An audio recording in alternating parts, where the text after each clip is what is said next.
ਭਾਰਤ ਦੇ ਇੱਕ ਹੋਰ ਬੋਰਡ ਨੇ 10ਵੀਂ ਤੇ 12ਵੀਂ ਦੇ ਪੇਪਰ ਮੁਲਤਵੀ ਕਰ ਦਿੱਤੇ ਨੇ। ਦੀਪ ਸਿੱਧੂ ਨੂੰ ਆਖਿਰਕਾਰ ਅੱਜ ਜ਼ਮਾਨਤ ਮਿਲ ਹੀ ਗਈ ਹੈ।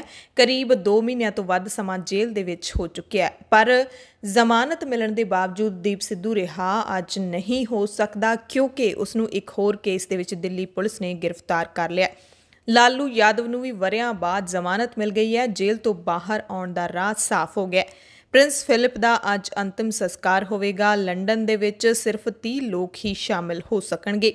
ਐਮਰਜੈਂਸੀ ਬੁਲੇਟਿਨ ਦੇਖਣ ਵਾਲੇ ਸਾਰੇ ਦਰਸ਼ਕਾਂ ਦਾ ਸਵਾਗਤ ਹੈ। ਮੈਂ ਹਰਸ਼ਰਨ ਕੌਰ। ਸਭ ਤੋਂ ਪਹਿਲਾਂ ਵਿਦਿਆਰਥੀਆਂ ਦੇ ਨਾਲ ਜੁੜੀ ਖਬਰ ਦੀ ਗੱਲ ਕਰਾਂਗੇ। CISE ਯਾਨੀ ਕਿ council for the Indian school certification examination ਨੇ ਵੀ 10ਵੀਂ ਅਤੇ 12ਵੀਂ ਜਮਾਤ ਦੇ ਬੋਰਡ ਦੇ ਪੇਪਰ ਮੁਲਤਵੀ ਕਰ ਦਿੱਤੇ ਨੇ। ਇਹ ਪੇਪਰ ਦੇਸ਼ ਭਰ ਵਿੱਚ ਕਰੋਨਾ ਦੇ ਰਿਕਾਰਡ ਕੇਸ ਸਾਹਮਣੇ ਆਉਣ ਕਾਰਨ ਅੱਗੇ ਪਾਏ ਗਏ ਨੇ। ਸਕੱਤਰ ਗੈਰੀ ਅਰਾਥੋਨ ਨੇ ਦੱਸਿਆ ਕਿ 4 ਮਈ ਨੂੰ ਸ਼ੁਰੂ ਹੋਣ ਵਾਲੇ ਪੇਪਰ ਮੁਲਤਵੀ ਕਰ ਦਿੱਤੇ ਗਏ ਨੇ ਤੇ ਜੂਨ ਦੇ ਪਹਿਲੇ ਹਫ਼ਤੇ ਹਾਲਾਤਾਂ ਦਾ ਜਾਇਜ਼ਾ ਲੈਣ ਤੋਂ ਬਾਅਦ ਪੱਕੇ ਪੇਪਰਾਂ ਸੰਬੰਧੀ ਅੰਤਿਮ ਫੈਸਲਾ ਕੀਤਾ ਜਾਏਗਾ। ਇਸ ਤੋਂ ਪਹਿਲਾਂ CBSE ਬੋਰਡ, ਪੰਜਾਬ ਸਕੂਲ ਸਿੱਖਿਆ ਬੋਰਡ, ਹਰਿਆਣਾ ਸਿੱਖਿਆ ਬੋਰਡ, UP ਦਾ ਬੋਰਡ, ਰਾਜਸਥਾਨ ਦਾ ਬੋਰਡ, ਬਹੁਤ ਸਾਰੇ ਸੂਬਿਆਂ ਦੇ ਵਿੱਚ ਜਿਹੜੇ ਕੇਂਦਰੀ ਬੋਰਡ ਹੈਗੇ ਨੇ ਜਾਂ ਫਿਰ ਸੂਬਿਆਂ ਦੇ ਆਪਣੇ ਬੋਰਡ ਨੇ, ਉਹਨਾਂ ਨੇ ਪੇਪਰ ਰੱਦ ਤੇ ਮੁਲਤਵੀ ਕਰ ਦਿੱਤੇ ਨੇ। ਹਾਲਾਂਕਿ CISE ਨੇ 10ਵੀਂ ਦੇ ਪੇਪਰ ਰੱਦ ਬਿਲਕੁਲ ਨਹੀਂ ਕੀਤੇ, ਮੁਲਤਵੀ ਕੀਤੇ ਗਏ ਨੇ, ਪਰ ਆਉਣ ਵਾਲੇ ਦਿਨਾਂ ਦੇ ਵਿੱਚ ਇਹ ਪੇਪਰ ਰੱਦ ਵੀ ਕੀਤੇ ਜਾ ਸਕਦੇ ਨੇ। ਇਸ ਗੱਲ ਤੋਂ ਇਨਕਾਰ ਵੀ ਨਹੀਂ ਕੀਤਾ ਜਾ ਸਕਦਾ। ਦੂਸਰੀ ਅਹਿਮ ਖਬਰ ਅਦਾਕਾਰ ਤੇ ਵਕੀਲ ਦੀਪ ਸਿੱਧੂ ਦੇ ਨਾਲ ਜੁੜੀ ਹੋਈ ਹੈ। ਦਿੱਲੀ ਦੀ 30 ਹਜ਼ਾਰੀ ਅਦਾਲਤ ਨੇ 30,000 ਰੁਪਏ ਦੇ ਨਿੱਜੀ ਮੁਚਲਕੇ ਤੇ ਦੀਪ ਸਿੱਧੂ ਨੂੰ ਜ਼ਮਾਨਤ ਦੇ ਦਿੱਤੀ ਹੈ। ਇਸ ਤੋਂ ਪਹਿਲਾਂ ਦੀਪ ਸਿੱਧੂ ਦੀ ਜ਼ਮਾਨਤ ਲਈ ਅਦਾਲਤ ਵਿੱਚ 3 ਵਾਰੀ ਸੁਣਵਾਈਆਂ ਹੋਈਆਂ ਤੇ ਜ਼ਮਾਨਤ ਤੇ ਫੈਸਲਾ ਹਰ ਵਾਰੀ ਅਗਲੀ ਤਰੀਕ ਤੇ ਪਾ ਦਿੱਤਾ ਜਾਂਦਾ ਸੀ, ਪਰ ਇਸ ਵਾਰ ਦੀਪ ਸਿੱਧੂ ਨੂੰ ਜ਼ਮਾਨਤ ਮਿਲ ਗਈ ਹੈ। ਲਗਾਤਾਰ 15 ਅਪ੍ਰੈਲ ਤੋਂ ਦੀਪ ਸਿੱਧੂ ਦੀ ਜ਼ਮਾਨਤ ਅਰਜ਼ੀ ਤੇ ਸੁਣਵਾਈ ਹੋ ਰਹੀ ਸੀ। ਦੀਪ ਸਿੱਧੂ ਨੂੰ ਕਿਸਾਨੀ ਅੰਦੋਲਨ ਦੌਰਾਨ 26 ਜਨਵਰੀ ਨੂੰ ਲਾਲ ਕਿਲੇ ਤੇ ਵਾਪਰੀ ਘਟਨਾ ਦੇ ਵਿੱਚ ਨਾਮਜ਼ਦ ਕੀਤਾ ਗਿਆ ਸੀ। DSMC ਪ੍ਰਧਾਨ ਮਨਜਿੰਦਰ ਸਿੰਘ ਸਿਰਸਾ ਨੇ ਵੀ ਦੀਪ ਸਿੱਧੂ ਦੀ ਜ਼ਮਾਨਤ ਅਰਜ਼ੀ ਬਾਰੇ ਜਾਣਕਾਰੀ ਦਿੱਤੀ ਹੈ ਤੇ ਨਾਲ ਹੀ ਕਿਹਾ ਕਿ ਦੀਪ ਸਿੱਧੂ ਦੀ ਜ਼ਮਾਨਤ ਨੂੰ ਰੱਦ ਕਰਨ ਦੇ ਲਈ ਦਿੱਲੀ ਪੁਲਿਸ ਨੇ ਪੂਰੀ ਵਾਹ ਲਾ ਦਿੱਤੀ ਸੀ, ਪਰ ਆਖਿਰਕਾਰ ਦੀਪ ਸਿੱਧੂ ਜੇਲ੍ਹ ਦੇ ਵਿੱਚੋਂ ਰਿਹਾ ਹੋ ਜਾਏਗਾ। ਪਰ ਦੀਪ ਸਿੱਧੂ ਰਿਹਾ ਨਹੀਂ ਹੋ ਸਕੇਗਾ। ਅਗਲੀ ਖਬਰ 'ਚ ਦੱਸਦੇ ਹਾਂ। ਪਹਿਲਾਂ ਦੱਸ ਦਈਏ ਕਿ ਅਦਾਲਤ ਨੇ ਕਿਹਾ ਕੀ ਹੈ। ਜ਼ਮਾਨਤ ਦੇਣ ਦੇ ਨਾਲ ਸ਼ਰਤਾਂ ਕਿਹੜੀਆਂ ਰੱਖੀਆਂ ਨੇ। ਅਦਾਲਤ ਨੇ 30,000 ਰੁਪਏ ਦਾ ਜ਼ਮਾਨਤੀ ਬੌਂਡ ਤੇ ਇੰਨੀ ਹੀ ਰਾਸ਼ੀ ਦੀਆਂ 2 ਜ਼ਮਾਨਤਾਂ ਪੇਸ਼ ਕਰਨ ਦੇ ਹੁਕਮ ਦਿੱਤੇ। ਦੀਪ ਸਿੱਧੂ ਨੂੰ ਆਪਣਾ ਪਾਸਪੋਰਟ ਜਾਂਚ ਅਧਿਕਾਰੀ ਕੋਲ ਜਮ੍ਹਾਂ ਕਰਵਾਉਣ ਦੇ ਹੁਕਮ ਦਿੱਤੇ ਤੇ ਦੀਪ ਸਿੱਧੂ ਵੱਲੋਂ ਵਰਤੇ ਜਾਂਦੇ ਫੋਨ ਨੰਬਰਾਂ ਦੀ ਜਾਣਕਾਰੀ ਦੇਣ ਲਈ ਵੀ ਕਿਹਾ। ਅਦਾਲਤ ਨੇ ਕਿਹਾ ਕਿ ਦੀਪ ਸਿੱਧੂ ਆਪਣੇ ਫੋਨ ਦੀ ਲੋਕੇਸ਼ਨ ਹਮੇਸ਼ਾ ਚਾਲੂ ਰੱਖਣਗੇ। ਮਹੀਨੇ ਦੀ ਹਰ ਪਹਿਲੀ ਤੇ 15 ਤਰੀਕ ਨੂੰ ਆਪਣੇ ਜਾਂਚ ਅਧਿਕਾਰੀ ਨੂੰ ਫੋਨ ਕਰਕੇ ਆਪਣੀ ਲੋਕੇਸ਼ਨ ਬਾਰੇ ਦੱਸਣਗੇ। ਸਿੱਧੂ ਇਹ ਯਕੀਨੀ ਬਣਾਉਣਗੇ ਕਿ ਜਦੋਂ ਵੀ ਜਾਂਚ ਅਧਿਕਾਰੀ ਪੁੱਛਗਿੱਛ ਲਈ ਸਿੱਧੂ ਨੂੰ ਬੁਲਾਉਣਗੇ, ਸਿੱਧੂ ਨੂੰ ਜ਼ਰੂਰ ਆਉਣਾ ਪਵੇਗਾ। ਅਦਾਲਤ ਨੇ ਇਹ ਵੀ ਕਿਹਾ ਕਿ ਦੀਪ ਸਿੱਧੂ ਗਵਾਹਾਂ ਨੂੰ ਕਿਸੇ ਵੀ ਤਰ੍ਹਾਂ ਨਾਲ ਪ੍ਰਭਾਵਿਤ ਕਰਨ ਜਾਂ ਡਰਾਉਣ ਦੀ ਕੋਸ਼ਿਸ਼ ਨਹੀਂ ਕਰਨਗੇ। ਨਾਲ ਹੀ ਬਿਨਾਂ ਜਾਣਕਾਰੀ ਦੇ ਸਿੱਧੂ ਆਪਣਾ ਫੋਨ ਨੰਬਰ ਤੇ ਰਜਿਸਟਰਡ ਪਤਾ ਨਹੀਂ ਬਦਲ ਸਕਣਗੇ। ਇਸ ਲਈ ਉਹਨਾਂ ਨੂੰ ਘੱਟੋ-ਘੱਟ 10 ਦਿਨ ਪਹਿਲਾਂ ਅਦਾਲਤ ਨੂੰ ਜਾਣਕਾਰੀ ਦੇਣੀ ਪਵੇਗੀ। ਅਦਾਲਤੀ ਸੁਣਵਾਈ ਤੋਂ ਬਾਅਦ ਦੀਪ ਸਿੱਧੂ ਦੇ ਵਕੀਲ ਅਭਿਸ਼ੇਕ ਗੁਪਤਾ ਨੇ ਕਿਹਾ ਕਿ ਅਜਿਹਾ ਕੋਈ ਸਬੂਤ ਹੈ ਹੀ ਨਹੀਂ ਜੋ ਸਾਬਿਤ ਕਰ ਸਕੇ ਕਿ ਦੀਪ ਸਿੱਧੂ ਨੇ ਭੀੜ ਨੂੰ ਉਕਸਾਇਆ ਸੀ। ਉਹਨਾਂ ਕਿਹਾ ਕਿ ਦੀਪ ਸਿੱਧੂ ਇੱਕ ਇਮਾਨਦਾਰ ਨਾਗਰਿਕ ਹੈ ਤੇ ਪ੍ਰਦਰਸ਼ਨ ਕਰਨਾ ਦੀਪ ਸਿੱਧੂ ਦਾ ਵੀ ਹੱਕ ਹੈ। ਹਾਲਾਂਕਿ ਦੀਪ ਸਿੱਧੂ ਨੂੰ ਜ਼ਮਾਨਤ ਮਿਲਣ ਤੋਂ ਬਾਅਦ 17 ਅਪ੍ਰੈਲ ਦੀ ਸ਼ਾਮ ਨੂੰ ਹੀ ਦੀਪ ਸਿੱਧੂ ਦੀ ਰਿਹਾਈ ਹੋ ਜਾਣੀ ਸੀ, ਪਰ ਦਿੱਲੀ ਪੁਲਿਸ ਦੀ ਕ੍ਰਾਈਮ ਬ੍ਰਾਂਚ ਨੇ ਦੀਪ ਸਿੱਧੂ ਨੂੰ ਇੱਕ ਹੋਰ ਮਾਮਲੇ ਵਿੱਚ ਮੁੜ ਤੋਂ ਗ੍ਰਿਫਤਾਰ ਕਰ ਲਿਆ। ਦੀਪ ਸਿੱਧੂ ਨੂੰ ਭਾਰਤੀ ਪੁਰਾਤਤਵ ਵਿਭਾਗ ਨਾਲ ਜੁੜੇ ਮਾਮਲੇ ਵਿੱਚ ਪੁਲਿਸ ਨੇ ਗ੍ਰਿਫਤਾਰ ਕੀਤਾ। ਦੀਪ ਸਿੱਧੂ ਖਿਲਾਫ ਵੱਖ-ਵੱਖ ਥਾਣਿਆਂ 'ਚ ਕਹਿੰਦੇ ਕੇਸ ਦਰਜ ਹੋਏ ਸੀ, ਜਿਸ ਤਹਿਤ ਹੀ ਦੀਪ ਸਿੱਧੂ ਨੂੰ ਗ੍ਰਿਫਤਾਰ ਕੀਤਾ ਗਿਆ। ਪਰ ਆਖਿਰਕਾਰ ਇਹ ਭਾਰਤੀ ਪੁਰਾਤਤਵ ਵਿਭਾਗ ਦਾ ਕੇਸ ਹੈ ਕਿ ਦਰਅਸਲ 26 ਜਨਵਰੀ ਨੂੰ ਜਦੋਂ ਦਿੱਲੀ ਲਾਲ ਕਿਲੇ ਤੇ ਸਾਰੀ ਘਟਨਾ ਵਾਪਰੀ ਸੀ, ਉਸ ਸਮੇਂ ਲਾਲ ਕਿਲੇ ਦੇ ਵਿੱਚ ਭੰਨ-ਤੋੜ ਵੀ ਹੋਈ ਸੀ। ਉਸੇ ਸਿਲਸਿਲੇ ਵਿੱਚ ਆਰਕੀਓਲੋਜੀਕਲ ਸਰਵੇ ਆਫ ਇੰਡੀਆ ਯਾਨੀ ਕਿ ਭਾਰਤੀ ਪੁਰਾਤਤਵ ਵਿਭਾਗ ਨੇ ਦੀਪ ਸਿੱਧੂ ਖਿਲਾਫ ਇਮਾਰਤ ਦੀ ਤੋੜ-ਫੋੜ ਕਰਨ ਜਾਂ ਉਹਨਾਂ ਨੂੰ ਨੁਕਸਾਨ ਪਹੁੰਚਾਉਣ ਦੇ ਮਾਮਲੇ ਵਿੱਚ ਦਿੱਲੀ ਪੁਲਿਸ ਦੀ ਕ੍ਰਾਈਮ ਬ੍ਰਾਂਚ ਨੂੰ FIR ਦਰਜ ਕਰਨ ਲਈ ਅਪੀਲ ਕੀਤੀ ਸੀ ਤੇ ਪੁਰਾਤਤਵ ਵਿਭਾਗ ਦੀ ਅਪੀਲ ਦੇ ਉੱਤੇ ਦਿੱਲੀ ਪੁਲਿਸ ਦੀ ਕ੍ਰਾਈਮ ਬ੍ਰਾਂਚ ਨੇ ਦੀਪ ਸਿੱਧੂ ਖਿਲਾਫ FIR ਦਰਜ ਕੀਤੀ ਹੈ, ਜਿਸ ਤਹਿਤ ਦੀਪ ਸਿੱਧੂ ਨੂੰ ਗ੍ਰਿਫਤਾਰ ਕਰ ਲਿਆ ਗਿਆ। ਇਹ FIR ਨੰਬਰ 98/2021 ਦੀ ਕਾਪੀ ਹੈ ਜੋ ਕਿ ਦੀਪ ਸਿੱਧੂ ਦੇ ਖਿਲਾਫ ਦਰਜ ਕੀਤੀ ਗਈ ਹੈ। ਦੀਪ ਸਿੱਧੂ ਦੇ ਖਿਲਾਫ ਕੋਤਵਾਲੀ ਥਾਣਾ ਦੇ ਵਿੱਚ ਇਹ FIR ਦਰਜ ਕੀਤੀ ਗਈ ਹੈ ਤੇ 28 ਜਨਵਰੀ 2021 ਨੂੰ ਇਹ FIR ਦਰਜ ਹੋਈ ਸੀ। FIR ਦੇ ਵਿੱਚ ਦੀਪ ਸਿੱਧੂ ਦੇ ਖਿਲਾਫ IPC ਦੀ ਧਾਰਾ 1860 ਦੇ ਤਹਿਤ 147, 148, 149, 153, 452 ਤੇ 34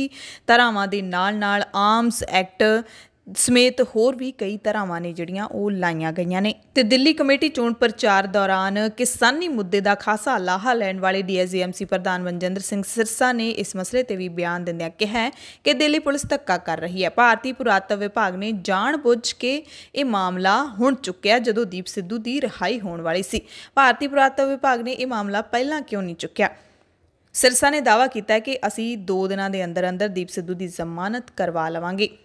ਸੋ ਦੀਪ ਸਿੱਧੂ ਆਖਿਰਕਾਰ ਕੌਣ ਨੇ? ਜਿਹੜੇ ਲੋਕ ਨਹੀਂ ਜਾਣਦੇ ਉਹਨਾਂ ਨੂੰ ਦੱਸ ਦਈਏ ਕਿ ਦੀਪ ਸਿੱਧੂ ਪੇਸ਼ੇ ਦੇ ਵਜੋਂ ਵਕੀਲ ਹੈ ਤੇ ਕਲਾਕਾਰ ਅਦਾਕਾਰ ਵੀ ਹੈ। ਦੀਪ ਸਿੱਧੂ ਨੇ ਕਈ ਫਿਲਮਾਂ ਦੇ ਵਿੱਚ ਕੰਮ ਕੀਤਾ ਹੈ। ਜਦੋਂ ਤੋਂ ਕਿਸਾਨ ਅੰਦੋਲਨ ਸ਼ੁਰੂ ਹੋਇਆ ਦੀਪ ਸਿੱਧੂ ਕਿਸਾਨਾਂ ਦੇ ਇਸ ਅੰਦੋਲਨ ਦੇ ਵਿੱਚ ਪਹਿਲੇ ਦਿਨ ਤੋਂ ਹੀ ਲਗਾਤਾਰ ਜੁੜੇ ਹੋਏ ਨੇ। ਦੀਪ ਸਿੱਧੂ ਕਹਿ ਰਹੇ ਸੀ ਲਗਾਤਾਰ ਕਿ ਇੱਕ ਅੰਦੋਲਨ ਕਿਸਾਨਾਂ ਲਈ ਤੇ ਕਿਸਾਨ ਲੀਡਰਾਂ ਦੀ ਅਗਵਾਈ ਵਿੱਚ ਤੇ ਯੂਨੀਅਨਾਂ ਦੇ ਝੰਡੇ ਥੱਲੇ ਅਸੀਂ ਲੜ ਰਹੇ ਹਾਂ ਤੇ ਜਿੱਤ ਤੱਕ ਅਸੀਂ ਲੜਦੇ ਰਹਾਂਗੇ। ਹਾਲਾਂਕਿ ਕੁਝ ਸਮੇਂ ਬਾਅਦ ਦੀਪ ਸਿੱਧੂ ਨੇ ਕਿਸਾਨ ਲੀਡਰਾਂ ਦੇ ਫੈਸਲਿਆਂ ਤੇ ਸਵਾਲ ਚੁੱਕਣੇ ਵੀ ਸ਼ੁਰੂ ਕਰ ਦਿੱਤੇ ਸੀ ਤੇ ਪੰਜਾਬ ਹਰਿਆਣਾ ਸਰਹੱਦ ਤੇ ਸ਼ੰਭੂ ਬਾਰਡਰ ਤੇ ਆਪਣੀ ਵੱਖਰੀ ਜਿਹੜੀ ਸਟੇਜ ਲਗਾ ਲਈ ਸੀ, ਵੱਖਰਾ ਧਰਨਾ ਸ਼ੁਰੂ ਕਰ ਦਿੱਤਾ ਸੀ।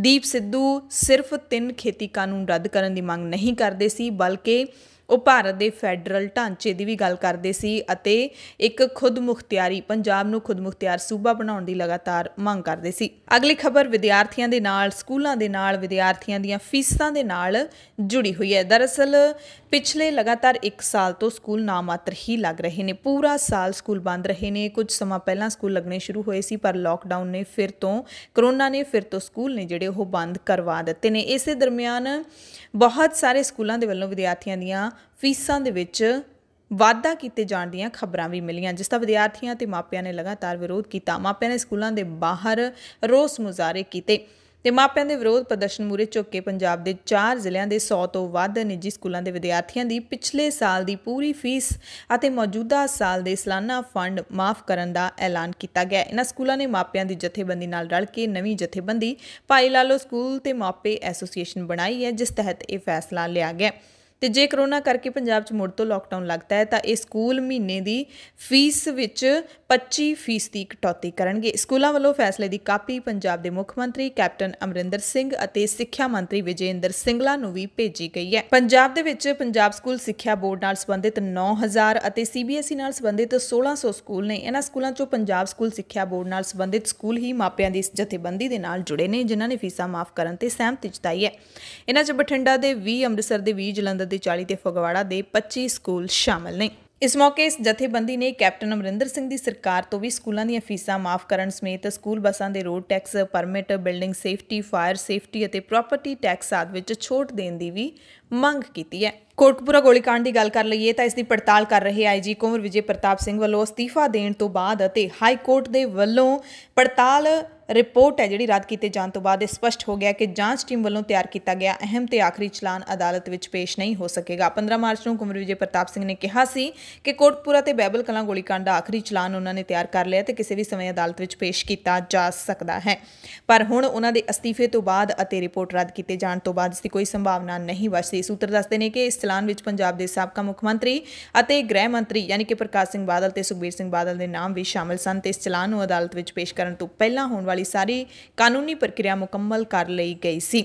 ਹਾਈ ਕੋਰਟ ਦੇ ਫੈਸਲੇ ਨੇ ਕੋਟਕਪੂਰਾ ਗੋਲੀकांड ਵਿੱਚ ਪੇਸ਼ ਹੋਏ ਸਾਰੇ ਚਲਾਨਾਂ ਨੂੰ ਰੱਦ ਕਰ ਦਿੱਤਾ ਤੇ ਜਾਂਚ ਟੀਮ ਨੂੰ ਗੈਰ ਕਾਨੂੰਨੀ ਐਲਾਨ ਦਿੱਤਾ ਹੈ। ਉਧਰ ਪੰਜਾਬ ਦੇ ਮੁੱਖ ਮੰਤਰੀ ਕੈਪਟਨ ਅਮਰਿੰਦਰ ਸਿੰਘ ਨੇ ਕੋਟਕਪੂਰਾ ਗੋਲੀकांड ਤੇ ਬਣਾਈ ਗਈ ਜਾਂਚ ਟੀਮ ਖਿਲਾਫ ਹਾਈ ਕੋਰਟ ਦੇ ਆਏ ਫੈਸਲੇ ਤੋਂ ਬਾਅਦ ਸਿਸਵਾ ਫਾਰਮ ਹਾਊਸ ਤੇ ਹੰਗਾਮੀ ਮੀਟਿੰਗ ਕੀਤੀ 16 ਅਪ੍ਰੈਲ ਨੂੰ। ਮੀਟਿੰਗ ਵਿੱਚ ਕੁਝ ਚੋਣਵੀਂ ਕਾਂਗਰਸੀ ਵਿਧਾਇਕਾਂ ਤੇ ਵਜ਼ੀਰਾਂ ਨੇ ਮੁੱਖ ਮੰਤਰੀ ਨੂੰ ਪੰਜਾਬ ਦੀ ਮੌਜੂਦਾ ਸਿਆਸੀ ਜ਼ਮੀਨੀ ਹਕੀਕਤ ਦਿਖਾਈ। ਬੇਅਦਬੀ ਤੇ ਗੋਲੀकांड ਦੇ ਮਾਮਲੇ ਤੇ ਕਾਂਗਰਸ ਅੰਦਰੋਂ ਉੱਠ ਰਹੀਆਂ ਬਾਗੀ ਸੁਰਾਂ ਨੂੰ ਦੇਖਦਿਆਂ ਮੁੱਖ ਮੰਤਰੀ ਨੂੰ ਫੌਰੀ ਮੌਕਾ ਸੰਭਾਲਣ ਦੇ ਲਈ ਜਾਗਰੂਕ ਕਰਨ ਦੀ ਕੋਸ਼ਿਸ਼ ਕੀਤੀ ਗਈ, ਸਲਾਹਾਂ ਦਿੱਤੀਆਂ ਗਈਆਂ। ਸੂਤਰ ਦੱਸਦੇ ਨੇ ਕਿ ਮੁੱਖ ਮੰਤਰੀ ਨੇ ਚੋਣਵੇਂ ਵਿਧਾਇਕਾਂ ਤੇ ਵਜ਼ੀਰਾਂ ਤੋਂ ਸਿੱਟ ਖਿਲਾਫ ਆਏ ਫੈਸਲੇ ਤੇ ਅਗਲੀ ਰਣਨੀਤੀ ਬਾਰੇ ਸੁਝਾਅ ਮੰਗੇ ਕਿ ਅਜਿਹੀ ਕਿਹੜੀ ਰਣਨੀਤੀ ਅਪਣਾਈਏ ਕਿ ਵੋਟਾਂ ਦੇ ਵਿੱਚ ਉਹਨਾਂ ਨੂੰ ਕੋਈ ਨੁਕਸਾਨ ਨਾ ਹੋਵੇ। ਹੁੰਦਾ ਤਾਂ ਇਹੀ ਹੈ ਅਸਲ ਦੇ ਵਿੱਚ। ਮੀਟਿੰਗ ਦੇ ਵਿੱਚ ਕਾਂਗਰਸ ਪ੍ਰਧਾਨ ਸੁਨੀਲ ਜਾਖੜ, ਵਜ਼ੀਰ ਤ੍ਰਿਪਤ ਰਜਿੰਦਰ ਸਿੰਘ ਬਾਜਵਾ, ਮੰਤਰੀ ਸੁਖਬਿੰਦਰ ਸਰਕਾਰੀਆ, ਸੁਖਜਿੰਦਰ ਸਿੰਘ ਰੰਧਾਵਾ ਤੋਂ ਇਲਾਵਾ ਵਿਧਾਇਕ ਨਵਤੇਜ ਸਿੰਘ ਚੀਮਾ, ਕਿੱਕੀ ਢਿੱਲੋਂ ਤੇ ਪੰਜਾਬ ਮੰਡੀ ਬੋਰਡ ਦੇ ਚੇਅਰਮੈਨ ਲਾਲ ਸਿੰਘ ਤੇ ਐਡਵੋਕੇਟ ਜਨਰਲ ਅਤੁਲ ਨੰਦਾ ਸ਼ਾਮਿਲ ਹੋਏ। ਅਤੁਲ ਨੰਦਾ ਉਹੀ ਐਡਵੋਕੇਟ ਜਨਰਲ ਨੇ ਜਿਨ੍ਹਾਂ ਤੇ ਸਵਾਲ ਉੱਠਦੇ ਨੇ, ਜਿਨ੍ਹਾਂ ਦੀ ਕਾਰਗੁਜ਼ਾਰੀ ਤੇ ਸਵਾਲ ਉੱਠਦੇ ਨੇ ਕਿ ਜਦੋਂ ਕੋਈ ਕੇਸ ਸਰਕਾਰਾਂ ਨੇ ਹਾਰਨਾ ਹੁੰਦਾ ਹੈ ਤਾਂ ਅਤੁਲ ਨੰਦਾ ਨੂੰ ਲਿਆ ਕੇ ਖੜਾ ਕਰ ਦਿੰਦੀ ਹੈ। ਸੂਤਰ ਇਹ ਵੀ ਦੱਸਦੇ ਨੇ ਕਿ ਇਸ ਬੈਠਕ ਦੇ ਵਿੱਚ ਵਿਧਾਇਕਾਂ ਤੇ ਵਜ਼ੀਰਾਂ ਨੇ ਮੁੱਖ ਮੰਤਰੀ ਨੂੰ ਚੌਕਸੀ चौकस किया कि जेकर बेअदबी ते गोलीकांड मसले ते सरकार ने होर सुस्ती दिखाई तां कांग्रेस के वर्कर भी सरकार खिलाफ बोलना शुरू कर सकते हैं। हाले तो सिर्फ विधायक जां फिर MP ही बोल रहे ने, फिर वर्कर जो बोलने शुरू हो गए तो समझो आम लोग तुहाडे खिलाफ हो गए। मुख मंत्री कैप्टन ने सारिਆਂ ਦੀ ਗੱਲ सुनने तो बाद कहा कि हाईकोर्ट के फैसले की कापी मिलने तो बाद इसकी घोख की जाएगी तो फौरी अगला कदम चुकया जाएगा ਤੇ मंगलवार तक फैसले की कापी मिलने की संभावना है। हालांकि जी ये गुप्त मीटिंग हुई है इस बारे मीडिया को कोई जानकारी नहीं दी गई, पर सूत्रों के मुताबिक जिन्नी क सानू जानकारी मिली है वो असी तुहानू दस रहे हैं। मीटिंग दौरान IG कुंवर विजय प्रताप वालों अहुदे तो अस्तीफा देने का मामला भी उठा। एक दो लीडर ने मीटिंग कहा कि IG ने मीडिया में जाके सीमा जी अपनी टप दी है। मुख मंत्री वालों अधिकारी की थापड़ी पिट तो भी कई लीडर नाराज़ सन, ये भी जानकारी मिली है। दरअसल जो कैप्टन सरकार की कारगुजारी है बेअदबी मामले को लैके 4 साल बाद भी आउटपुट जीरो है तो नवजोत सिंह सिद्धू अते रवनीत सिंह बिट्टू सीधे तौर पर कैप्टन अमरिंदर सिंह नूं चौकस कर चुके हैं कि तुसीं होर किन्ना लेट करोगे। पंजाब के लोगों ने तुहानूं इसे मसले ते जिहड़े तुसीं वादे दावे कीते सी तुहानूं सत्ता दे विच लिआंदा है, पर तुसीं अपने वादियां तो भज रहे हो। किसानों की गल कर लीए तो हरियाणा के मुख मंत्री मनोहर लाल खट्टर ने किसान मोर्चे बारे किसानों को नवीं नसीहत दी है। कहा कि किसान अपन कुछ मंगां नूं लैके जिहड़ा अंदोलन कर रहे हैं, भावें कि उन्हां दा लोकतांत्रिक अधिकार है, पर जो किते लोकतंत्र नूं तोड़िया जांदा है उस समय प्रशासन नूं भी औख हुंदी है ते सरकार नूं भी। किसान दिल्ली के बॉर्डर से इकट्ठे हुए हैं तो इन्ने इकट्ठ में कोरोना के फैलन का डर बनया होया है कि इन्ने इकट्ठ में पता भी नहीं चलता कौन कोरोना पॉजिटिव हो गया। कोरोना महामारी भावें कोई विवाद नहीं है, पर यह सारी दुनिया का संकट जरूर है तो साडे ते भी आ सकता है। जे साडी जान ही ना बची तो साडियां सारियां मंगां दा कोई अर्थ नहीं बचेगा। मनोहर लाल ने किसानों को अपील की है कि यह मौका हुण अंदोलन करन दा नहीं है, इकट्ठे रहन दा नहीं है। तुहाडे अंदोलन नूं दर्ज किया जा रहा है। अगर करोना ना होवे तुसीं दोबारा भी इत्थे आके अंदोलन कर सकते हो, सानूं कोई दिक्कत नहीं है। खट्टर ने कहा कि किसान अपने परिवारां ते आम लोगों की भी चिंता करन। यानी कि हरियाणा के मुख मंत्री ने किसानों को करोना तो बाद मुड़ अंदोलन जारी रखने का लालच दिता है। मनोहर लाल ने कहा कि मंडियां विच फसल की अदायगी सही ढंग नाल हो रही है, कोरोना नियमां का पालन किया जा रहा है। साडियां मंडियां विच 60% अनाज आ गया। सो मुख मंत्री ने तो दस दिता कि 60% अनाज आ चुका है, पर यह नहीं दस्सिया गया कि अनाज किन्ना खरीदिया जा चुका है। तो हरियाणा के मुख मंत्री वालों जिहड़ा ये ऐलान किया गया है, बयान दिता गया है, उसनूं सरकार का ऑपरेशन क्लीन दस्सिया जा रहा है कि किसानों के अंदोलन नूं खत्म करने के लिए, इत्थों किसानों नूं उठाउण दे लिए ऑपरेशन क्लीन सरकार ने शुरू किया है, जिस दे तहत नित नवें बयान ने जिहड़े वो मोदी सरकार के मंत्रियों के लीडरां दे आ रहे हैं। तो हरियाणा के किसान लीडर गुरनाम सिंह चड़ूनी ने किसान मोर्चे ते ऑपरेशन क्लीन दीयां खबरां जिहड़ियां वायरल हो रही ने उन्हां ते अपना जिहड़ा बयान है वो दिता है। दरअसल लगातार ऑपरेशन क्लीन दीयां खबरां चल रही सी तां गुरनाम सिंह चड़ूनी ने कहा है कि ये सिर्फ अफवाह फैलाइया जा रही ने। एक खबर जानबूझ के लगातार ये अफवाह फैला रहा है तो ये अखबार वारी वारी गड़बड़ करता है, क्योंकि ये अखबार BJP का दलाल है। चड़ूनी ने कहा कि जेकर सरकार ऑपरेशन क्लीन करती है, सानू जबरदस्ती हटाउंदी है तो असी नहीं हटांगे। फोर्स नाल सानू हटाउणगे तो वो सानू मार तो सकते हैं, पर सानू इत्थों उठा के भेज नहीं सकते। गोलियां मार सकते हैं, पर वो जे कहण के किसान उठ के चले जाण तो BJP ये गल भुल जाए। BJP 1000 ਜਾਂ 500 किसानों नूं मार सकती है, पर फिर भी BJP की जड़ हिल जाएगी। एक बार तो गोलियां मार देणगे, पर बाद च कित्थे जाणगे? पिंडां च जाणगे। उत्थे जनता इन्हां दा की हाल करेगी? की लोग इन्हां नूं पिंडां च वड़न देणगे? गुरनाम सिंह चड़ूनी ने दावा किया है कि क्लीन तो BJP होगी, देश विचों BJP नूं क्लीन किया जाएगा। पूरी उम्र BJP मुड़ सत्ता विच आ ही नहीं सकेगी, जिहड़ी किसानां ते करोना फैलाउण दे दोष ला रही है। जे करोना है तो पश्चिमी बंगाल दीयां चोणां क्यों नहीं रद्द कर दिंदे? BJP दे अपने ही दा पेच BJP ते उल्टे पै जाणगे। एक भी आदमी किसान धरने विच दस दिओ जिहड़ा करोना नाल मरिया होवे। असीं तां कई थावां ते जाने आ, लोकां नूं जफ्फियां पापा मिलदे आ, सानूं तां करोना नहीं होया। सो ये गुरनाम सिंह चड़ूनी का रिएक्शन है ऑपरेशन क्लीन ते। उधर हरियाणा के उप मुख मंत्री दुष्यंत चौटाला, जिन्हां दा किसान पहले दिन तो तिखा विरोध कर रहे हैं, JJP के लीडर ने जिन्हां ने BJP के नाल गठजोड़ करके सरकार बनाई है, तो हुण दुष्यंत चौटाला नूं किसानां दा हेज जागण लग्या। पिछले दिनी हरियाणा के सेहत मंत्री नूं अनिल विज नूं किसानां दा हेज जाग गया सी, ते हुण दुष्यंत चौटाला नूं भी जाग गया ते प्रधानमंत्री नरेंद्र मोदी नूं किसानां बारे चिट्ठी लिखी है। ਚੌਟਾਲਾ ਨੇ ਚਿੱਠੀ ਵਿੱਚ ਕੇਂਦਰ ਸਰਕਾਰ ਨੂੰ ਕਿਸਾਨਾਂ ਨਾਲ ਮੁੜ ਤੋਂ ਗੱਲਬਾਤ ਸ਼ੁਰੂ ਕਰਨ ਦੀ ਅਪੀਲ ਕੀਤੀ ਹੈ। ਉਹਨਾਂ ਕਿਹਾ ਕਿ ਗੱਲਬਾਤ ਨਾਲ ਹੀ ਮਸਲੇ ਦਾ ਹੱਲ ਨਿਕਲੇਗਾ। ਉਹਨਾਂ ਨੇ ਕਿਸਾਨਾਂ ਨਾਲ ਗੱਲਬਾਤ ਕਰਨ ਲਈ ਸੀਨੀਅਰ ਮੰਤਰੀਆਂ ਦੀ ਕਮੇਟੀ ਬਣਾਉਣ ਦੀ ਮੰਗ ਕੀਤੀ ਹੈ। ਚੌਟਾਲਾ ਨੇ ਕਿਹਾ ਕਿ ਕਿਸਾਨਾਂ ਦਾ ਸੜਕਾਂ ਉੱਤੇ ਬੈਠਣਾ ਮੰਦਭਾਗਾ ਹੈ। ਸੰਯੁਕਤ ਕਿਸਾਨ ਮੋਰਚੇ ਨੇ ਕੇਂਦਰ ਸਰਕਾਰ ਤੋਂ ਮੰਗ ਕੀਤੀ ਹੈ ਕਿ ਦਿੱਲੀ ਦੀਆਂ ਹੱਦਾਂ ਤੇ ਪ੍ਰਦਰਸ਼ਨ ਕਰਨ ਰਹੇ ਕਿਸਾਨਾਂ ਦੇ ਲਈ ਕਰੋਨਾ ਰੋਕੂ ਟੀਕੇ ਦਾ ਪ੍ਰਬੰਧ ਕੀਤਾ ਜਾਵੇ। ਇਹ ਪਹਿਲੀ ਵਾਰੀ ਹੈ ਜਦੋਂ ਕਿਸਾਨ ਜਥੇਬੰਦੀਆਂ ਨੇ ਧਰਨੇ ਸਥਾਨਾਂ ਦੇ ਉੱਤੇ ਟੀਕਾਕਰਨ ਕੇਂਦਰ ਤੇ ਹੋਰ ਸਿਹਤ ਸਹੂਲਤਾਂ ਦੀ ਮੰਗ ਕੀਤੀ ਹੈ। ਇਸ ਤੋਂ ਪਹਿਲਾਂ ਕਿਸਾਨ ਲੀਡਰਾਂ ਨੇ ਕਰੋਨਾ ਰੋਕੂ ਟੀਕਾ ਨਾ ਲਵਾਉਣ ਦਾ ਫੈਸਲਾ ਕੀਤਾ ਸੀ। ਪੀਟੀਆਈ ਦੇ ਤਹਿਤ ਇਹ ਜਾਣਕਾਰੀ ਜਿਹੜੀ ਆ ਰਹੀ ਹੈ ਉਹ ਅਸੀਂ ਤੁਹਾਨੂੰ ਦੱਸ ਰਹੇ ਹਾਂ। ਪੰਜਾਬ ਦੇ ਵਿੱਚ ਮੰਡੀਆਂ ਜਿਹੜੀਆਂ ਨੇ ਉਹਨਾਂ 'ਚ ਬਾਰਦਾਨੇ ਦੀ ਕਮੀ ਨੂੰ ਲੈ ਕੇ ਕਿਸਾਨਾਂ ਦੇ ਵੱਲੋਂ ਲਗਾਤਾਰ ਧਰਨੇ ਪ੍ਰਦਰਸ਼ਨ ਕੀਤੇ ਜਾ ਰਹੇ ਨੇ ਤੇ ਇੱਕ ਵਾਰ ਫਿਰ ਕਿਸਾਨ ਆੜਤੀਏ ਤੇ ਮਜ਼ਦੂਰਾਂ ਦੇ ਵੱਲੋਂ ਫਿਰੋਜ਼ਪੁਰ ਅੰਮ੍ਰਿਤਸਰ ਰੋਡ ਤੇ ਧਰਨਾ ਲਾ ਕੇ ਜਾਮ ਲਾਇਆ ਗਿਆ। ਕਿਸਾਨਾਂ ਤੇ ਆੜਤੀਆਂ ਦਾ ਕਹਿਣਾ ਹੈ ਕਿ ਸੰਬੰਧਿਤ ਖਰੀਦ ਏਜੰਸੀਆਂ ਪੂਰਾ ਬਾਰਦਾਨਾ ਉਹਨਾਂ ਨੂੰ ਨਹੀਂ ਦੇ ਰਹੀਆਂ, ਯਾਨੀ ਕਿ ਕਣਕ ਬੋਰੀਆਂ ਦੇ ਵਿੱਚ ਪਾਉਣ ਲਈ ਬੋਰੀਆਂ ਨਹੀਂ ਦੇ ਰਹੀਆਂ, ਜਿਸ ਕਰਕੇ ਕਿਸਾਨਾਂ ਦੀ ਫਸਲ ਖਰੀਦ ਕਰਨ ਦੇ ਵਿੱਚ ਦਿੱਕਤ ਆ ਰਹੀ ਹੈ। ਜਿੱਥੇ ਕਿਸਾਨਾਂ ਨੂੰ ਕਈ ਦਿਨ ਮੰਡੀਆਂ 'ਚ ਬਹਿਣਾ ਪੈ ਰਿਹਾ, ਉੱਥੇ ਲੇਬਰ ਵੀ ਠੱਪ ਪਈ ਹੈ, ਜਿਸ ਕਾਰਨ ਸਭ ਦਾ ਨੁਕਸਾਨ ਹੋ ਰਿਹਾ ਹੈ।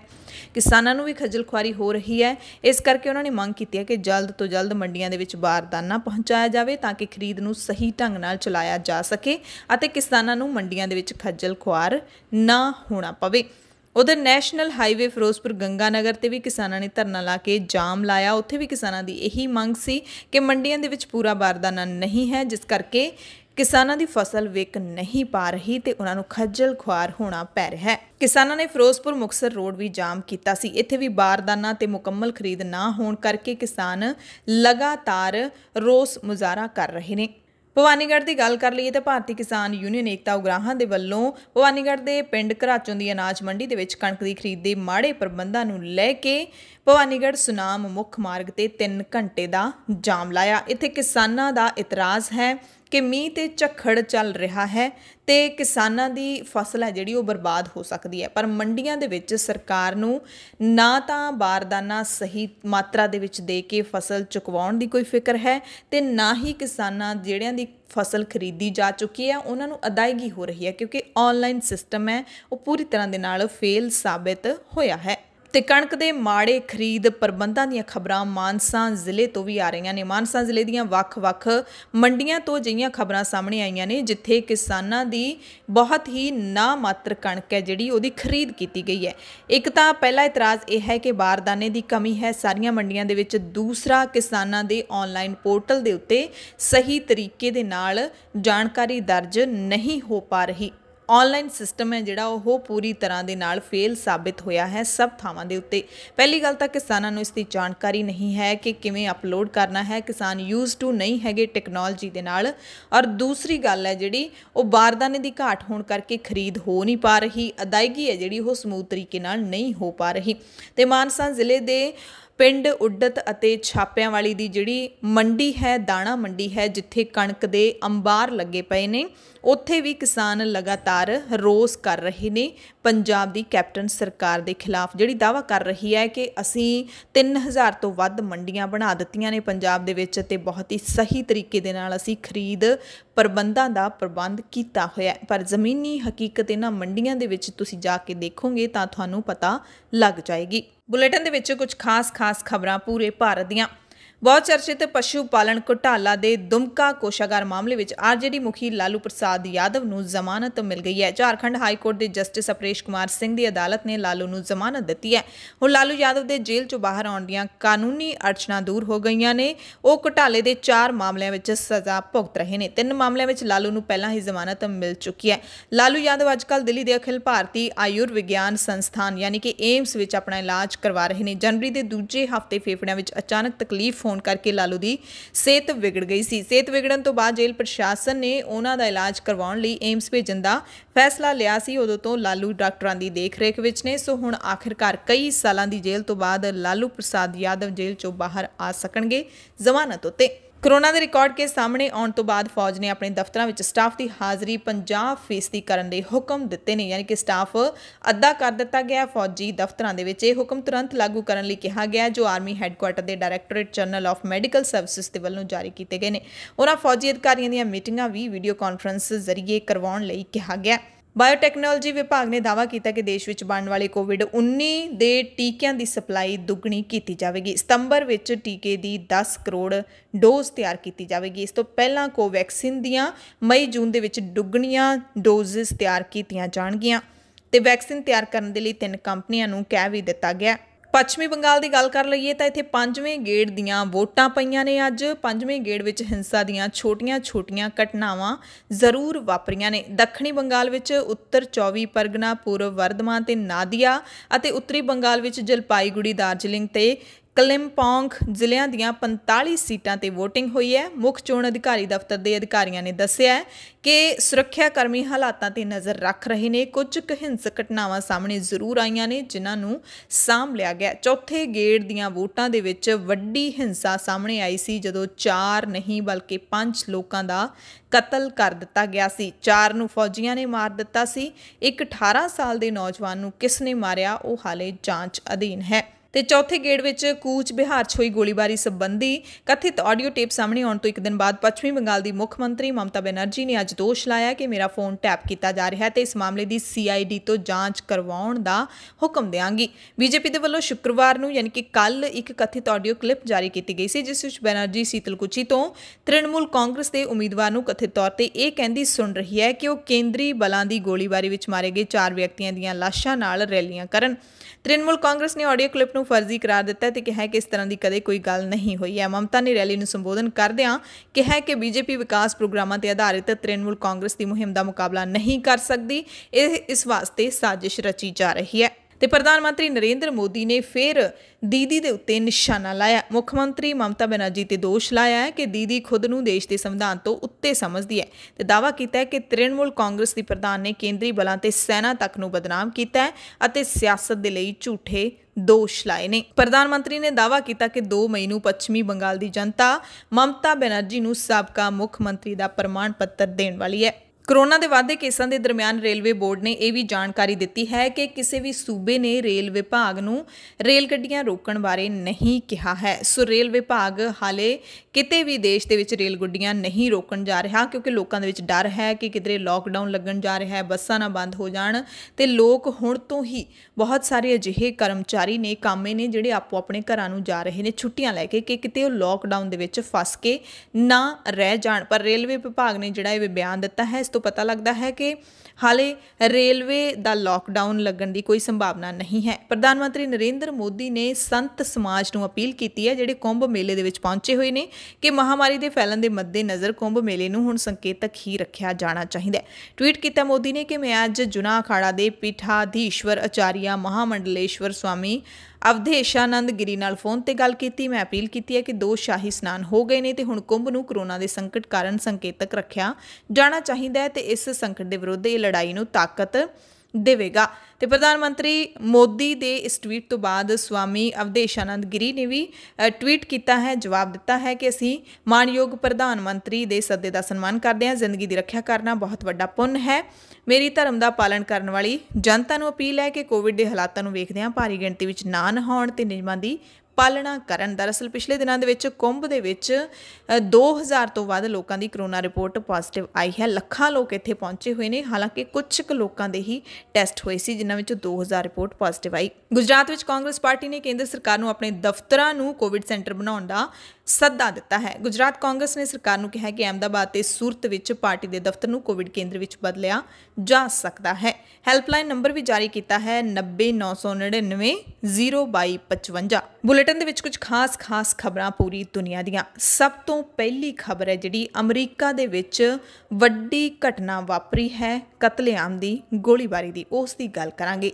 ਅਮਰੀਕਾ ਵਿੱਚ ਫੈਡੈਕਸ ਗੋਲੀਬਾਰੀ 'ਚ ਮਾਰੇ ਗਏ 8 ਵਿਅਕਤੀਆਂ ਦੇ ਵਿੱਚੋਂ 4 ਸਿੱਖ ਨੇ। ਅਮਰੀਕਾ ਦੇ ਇੰਡੀਆਨਾਪੋਲਿਸ ਸੂਬੇ ਦੇ ਵਿੱਚ ਫੈਡੈਕਸ ਕੰਪਨੀ ਦੇ ਇੱਕ ਕੰਪਲੈਕਸ ਦੇ ਵਿੱਚ ਗੋਲੀਬਾਰੀ ਹੋਈ ਹੈ। 8 ਵਿਅਕਤੀਆਂ ਦਾ ਕਤਲ ਕਰ ਦਿੱਤਾ ਗਿਆ ਜਿਹਦੇ ਵਿੱਚ 4 ਸਿੱਖ ਸ਼ਾਮਿਲ ਨੇ। ਸਿੱਖ ਭਾਈਚਾਰੇ ਦੇ ਲੀਡਰਾਂ ਨੇ ਇਹ ਜਾਣਕਾਰੀ ਦਿੱਤੀ ਹੈ। ਬੰਦੂਕਧਾਰੀ ਹਮਲਾਵਰ ਦੀ ਪਛਾਣ ਇੰਡੀਆਨਾਪੋਲਿਸ ਦੇ 19 ਸਾਲਾ ਬ੍ਰੈਂਡਨ ਸਕਾਟ ਹੋਲ ਦੇ ਰੂਪ 'ਚ ਹੋਈ ਹੈ ਤੇ ਇਸ ਅਲੜ ਨੌਜਵਾਨ ਨੇ ਇੰਡੀਆਨਾਪੋਲਿਸ ਵਿੱਚ ਸਥਿਤ ਫੈਡੈਕਸ ਕੰਪਨੀ ਦੇ ਕੰਪਲੈਕਸ ਵਿੱਚ ਵੀਰਵਾਰ ਦੇਰ ਰਾਤ ਗੋਲੀਬਾਰੀ ਕਰਨ ਤੋਂ ਬਾਅਦ ਆਪਣੇ ਆਪ ਨੂੰ ਵੀ ਗੋਲੀ ਮਾਰ ਲਈ ਸੀ। सी। डिलीवरी सेवा मुहैया करन वाली इस कंपनी के कंपलैक्स विच काम करन वाले 90% तो वध कर्मचारी भारतीय मूल के अमरीकी नागरिक दस्से जाते हैं, जिन्हां विचों ज़्यादातर सिख ने। सिख भाईचारे के लीडर गुरिंदर सिंह खालसा ने फैडैक्स कंपलैक्स के कर्मचारियों के परिवारक मैंबरां नाल मुलाकात करन तो बाद फोन ते जानकारी दी है मीडिया नूं कि यह बेहद दुख वाली गल है कि लंघी देर रात मैरियन काउंटी कॉर्नर दफ्तर और इंडियानापोलिस मैट्रोपोलिटन पुलिस विभाग ने मृतकों के नावां का जदों खुलासा किया तो उन्हां विच अमरजीत जौल जिन्हां दी उम्र 66 साल, जसविंदर कौर 64 साल, अमरजीत सिंह 48 साल, जसविंदर सिंह 68 साल शामिल ने। एक होर सिख व्यक्ति हरप्रीत सिंह गिल 45 साल का, जिन्हां दे अख दे कोले गोली वजी है, वह हुण हस्पताल विच दाखल ने। गोलीबारी विच मरण वाले जिहड़े 68 साला जसविंदर सिंह ने वह हुशियारपुर जिले नाल संबंधित ने। उन्हां दी मौत की खबर सुन के परिवार सदमे विच है। जसविंदर सिंह करीब 8 साल पहलां अमरीका गया सी ते अपने पुत्तर नाल उत्थे रह रहा सी। पिंड रहिंदे उन्हां दे छोटे पुत्तर जतिंदर ने दस्सिया कि घटना तो 2 दिन पहलां ही उसदी अपने पिता नाल गल हुई सी। उसने दस्सिया कि कुछ दिन पहलां ही पिता ने इस कंपनी 'च काम करना शुरू किया सी। पहली तनख्वाह लैण जदों वो कंपनी के दफ्तर गए उस वक्त घटना वापर गई ते अमरीका के फैडैक्स कंपनी के दफ्तर विच जिहड़ी अन्नेवाह गोलीबारी हुई है उसने सारे लोगों के दिल पिघला दिते ने। अमरीका के राष्ट्रपति जो बाइडन ने भी इस घटना से दुख का प्रगटावा करदਿਆਂ कहा कि इंडियानापोलिस सूबे विच फैडैक्स के कर्मचारियों ते हुई फायरिंग बारे जानकारी मिली है। परमात्मा इस वारदात च जान गवाउण वाले 8 लोगों की आत्मा नूं शांति बख्शे, उन्होंने परिवार नूं ताकत देवे। वारदात विच जख्मी होने वालों की जल्दी ठीक होने की मैं अरदास करदा। सानूं हिंसा नूं खत्म करने लई हर कोशिश करनी होवेगी। भारतीय विदेश मंत्री एस जयशंकर ने भी दुख का प्रगटावा करदਿਆਂ कहा कि अमरीका के इंडियानापोलिस विच फैडैक्स कंपनी च वापरे गोलीकांड तो बेहद दुखी हाँ। पीड़तां विच भारतीय अमरीकी सिख भाईचारे के लोग भी शामिल सन। साडी अंबैसी इंडियानापोलिस के मेयर ते स्थानिक प्रशासन के संपर्क विच है। पंजाब के मुख्यमंत्री कैप्टन अमरिंदर सिंह ने इस घटना से दुख का प्रगटावा किया है। कहा कि इंडियानापोलिस विच फैडैक्स ग्राउंड फैसिलिटी ते हुई अन्नेवाह फायरिंग की घटना तो बेहद दुखी हाँ। इहदे विच 8 लोगों की मौत हो गई है, जिहदे विच 4 सिख भी शामिल ने। परमात्मा मूहरे अरदास है कि दुख की इस घड़ी विच मृतकों के परिवारां नूं ताकत मिले। पाकिस्तान दे विच हिंसक प्रदर्शनां दौरान ट्विटर, फेसबुक, व्हाट्सएप आदि सोशल मीडिया प्लेटफार्मां दीआं सेवावां आरजी तौर पर मुअत्तल कर दित्तियां गईयां ने। सरकार ने फैसला कट्टड़पंथी जथेबंदी तहरीक लबायक ते पाबंदी लाए जाण तो बाद हो रहे हिंसक प्रदर्शनां दे चलदिआं लिया है। यूके के गृह विभाग ने भगौड़े नीरव मोदी नूं भारत हवाले करने लई हरी झंडी दे दित्ती है। हुण भगौड़ा नीरव मोदी जल्द भारत लिआंदा जावेगा, जिहड़ा कि 13,000 करोड़ के बैंक घोटाले विच लोड़ींदा है। उसने पंजाब नैशनल बैंक विच अपने रिश्तेदार मेहुल चौकसी नाल रल के घोटाला कीता सी। एमरजेंसी बुलेटिन देखने वाले सारे दर्शकों का धन्यवाद।